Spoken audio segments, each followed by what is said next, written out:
Song of the Sea is a follow-up to Secret of Cows, which is our first feature film in Cartoon Saloon. And Secret of Cows is basically the reason we set up the company.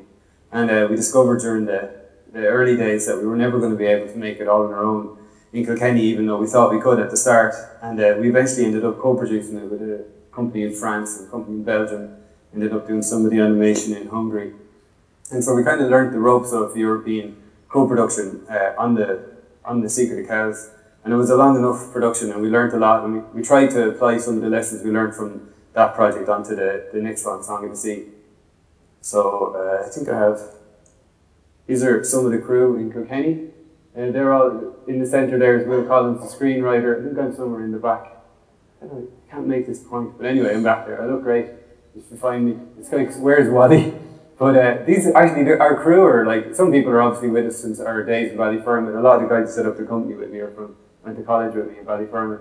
But some people are from France and Denmark, and the art director, Adrian Mirjo, is from France, and Fabian Erlinghauser went to Ballyfermot with me. He's practically Irish now, but he's German originally, so people from all over the world just in the studio in Kilkenny. But then that's only one tiny part of the crew. We do all the pre-production and some of the animation and backgrounds. But then this crowd of lovely people are in Luxembourg, and they're doing a lot of animation, a lot of backgrounds as well.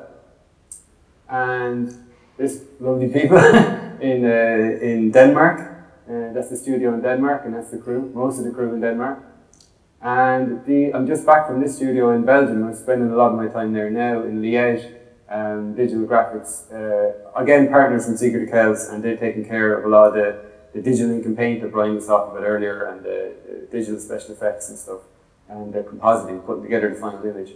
So we're in the final steps of production now. It's kind of hard to believe in the next few months we'll actually be finished. It's been a long process. So those are the teams, and then we also have a team in France, which I don't have a picture of. And in France, they're taking care of the sound design, the sort of sound editing, and the music. The composer Bruno Collet is working with Keela and Lisa Hannigan to do the music. So that's also kind of exciting. That's in the next few weeks we'll be recording the final score. So these are the origins, the ideas for it. I wanted to make a film set in 1987. It was when I was 10 years old. I had a kind of nostalgia for the 80s. And it's weird that the kid, David Rawle, ended up doing the voice of the main character, Ben. He just finished on Moon Boy, which is a TV series that we've been doing the animation for. And the poor kid was born in, I think, the year 2000, but his first two professional gigs have been playing the part of kids from the late 1980s. So he's just a victim of these mid-30s guys, kind of nostalgic for the 80s.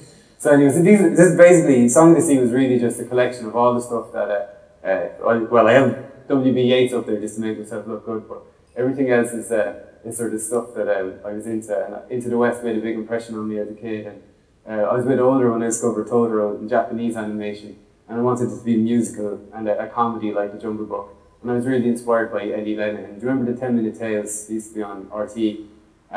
Maybe people of a certain generation remember Eddie. He's a great storyteller, Shanti. And so I kind of mushed all those ideas together. And the first part of the collaboration was basically finding a writer, somebody to work with.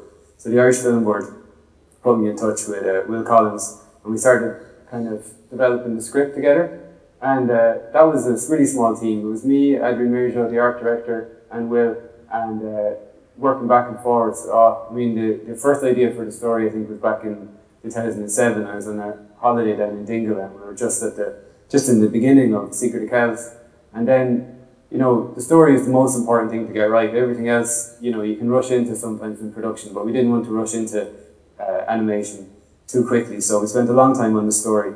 And thanks to Secret of Cows, I was lucky enough to meet people from the studios like Pixar and so on, DreamWorks and stuff. Even discovered a guy who's living in Kilkenny. He had a holiday home in Kilkenny, but he was an editor in DreamWorks. So these type of people were able to give us a lot of feedback and advice during the storyboard process. So we were storyboarding and writing the script for about 2 or 3 years before we really settled on a draft we were happy with. And these are just examples of some of the storyboards and stuff I was doing. I picked out some of the less crappy looking ones. Yeah, sometimes the drawings are just really, really sketchy. You're just trying out an idea quickly, and before it's even finished being drawn, you've probably moved on to another idea, or you've put it up on reels. and timed it out really roughly, and then you get to see if it works or not. So you're constantly making and remaking the film during this process. So then the next step was really developing the characters, the character designs. I kind of based the main character, Ben, on my own son, Ben, who was 10 when I started developing the project.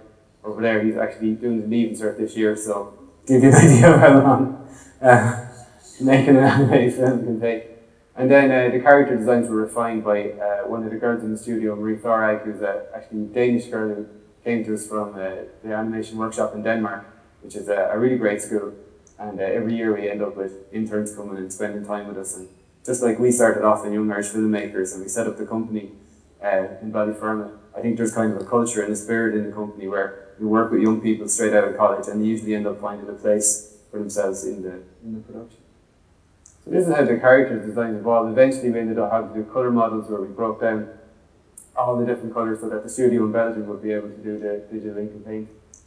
And then the collaboration continues. The reason I'm showing these is like the character constantly evolves. Like this is during production, if some of the animators do a nice pose or have a nice suggestion for something the character can do, we add it to the model sheets. We share it. We have a kind of shared database system called Hopsoft where everyone in every studio can see what everyone else is doing, and if something is submitted ready for approval, I see it automatically in the Final Cut Pro timeline. I'm able to check it in continuity with the editor, and we can either send it back as a retake or usually try and approve it first time off. People don't give out to it. But the other big change on this production in the theme of Digital Biscuit was we moved from paper. We were still animating on paper, but scanning in and colouring on Secret of Cows and colouring in the computer on Secret of Cows.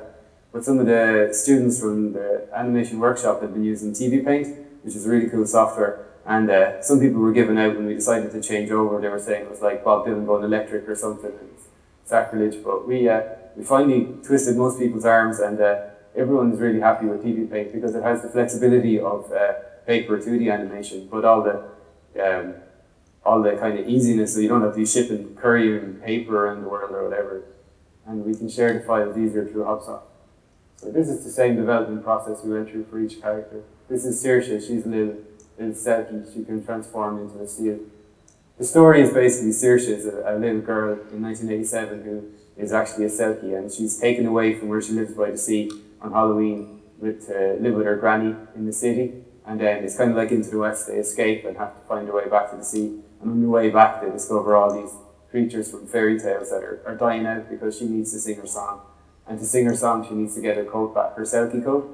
And because her dad was afraid of losing her back to the sea, he's throwing her coat away into the sea. So there's a kind of an adventure for her to try and get her coat back. So she can put it on, turn into a seal, and sing her song and save the fairies. So it's kind of an adventure. So during the story process, there was a lot of work to make sure all this was super clear to an international audience. You didn't need to have to know anything about Irish folklore. But there's Lucy. She's the voice of Saoirse. She works for Sweets. We don't have to pay her.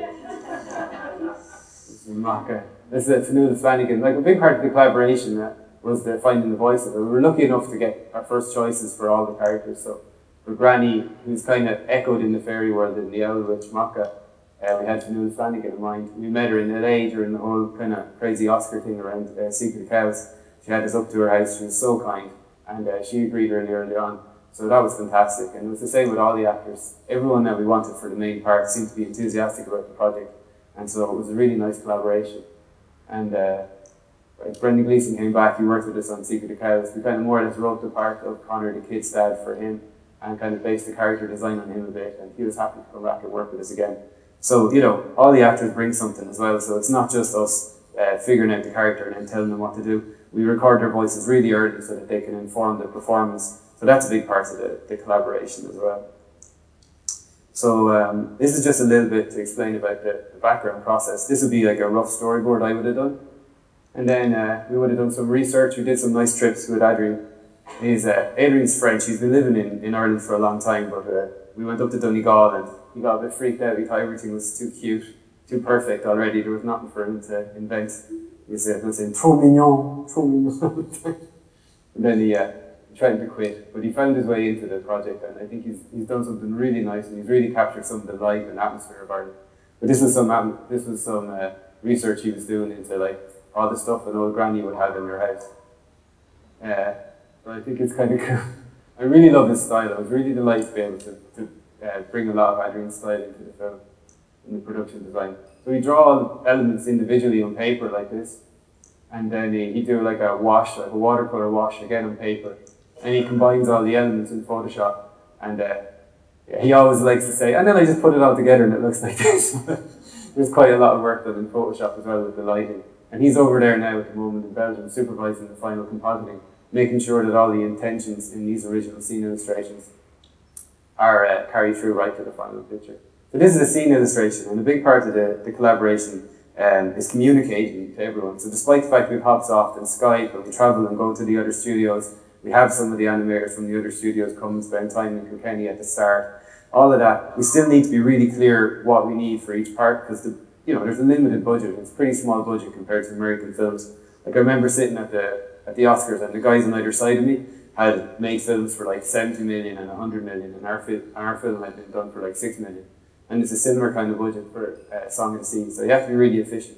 And one of the things we do besides the model sheets, where we share all the good ideas that the animators have wherever they are on Hopsoft, is these scene illustrations where we put not just the background together, but we put it together with the effects and the character and everything that's going to be in the final frame. And you make about 200 of those illustrations to show exactly how the final image should look. And that's kind of the only way we can kind of control how the final look is going to be whenever you've got artists all over the world having to work together in remote studios. So we kind of make blueprints, as it were, with the scene illustration. So these are just more scene illustrations, basically. Just checking my notes because I'm going to run out of time for my videos. So yeah, so basically the other thing we do is we test the film with kids. Lucky enough, my wife is a primary school teacher, so sometimes we show the film as a work in progress to the kids. And usually if it's explained to them in advance what they're looking at, if it's just storyboards or black and white animation, they very quickly get into the story and give you feedback. And it's been great being able to test it out in successive classes over the journey of the film's production. Like some of the first kids who saw the storyboards would be too old for the film by the time it's finally released. But we just had a screening last week, and the teacher who showed it to the kids didn't explain to them what they were going to be watching. So about half of it was in colour, and the second half of it was in black and white. So most of the feedback was, we should colour it all in and add more expressions. It was like, did you think it was good? It was mostly good, but some of it was in black and white. Yes! And it's fun as well, because the process is so arcane. Like, kids don't really always understand the steps. And so they're kind of going, no, you should animate all of it. We said, it's all animated, we're just colouring it in now, you know. But anyway, they'll be really delighted when they see the final film and see I took their advice and we coloured the whole thing in. And yeah, I suppose the last and biggest part of the collaboration is still the music, which is it's all been kind of figured out in demos now. The way we work with Bruno, he's a French composer, he's working over in Paris. So he'll send us a demo and we'll cut it in, and then he'll come over and spend a few days with us and Colin from Keela, and we'll talk about the arrangements. And now next week we're gonna record all the traditional music with Keela, and then the week after that we're going to record with the orchestra in Sofia. So that's really exciting, because that's something that you can't kind of painstakingly change bit by bit. It just sort of happens, and it's really exhilarating after years of very painstaking frame by frame work. 6 months. I have a minute left if anyone's asking me a question. Oh, sure. I was so comprehensive. There was absolutely nothing you could possibly want to know about collaborating on the European co-production. All right, thanks very much, guys.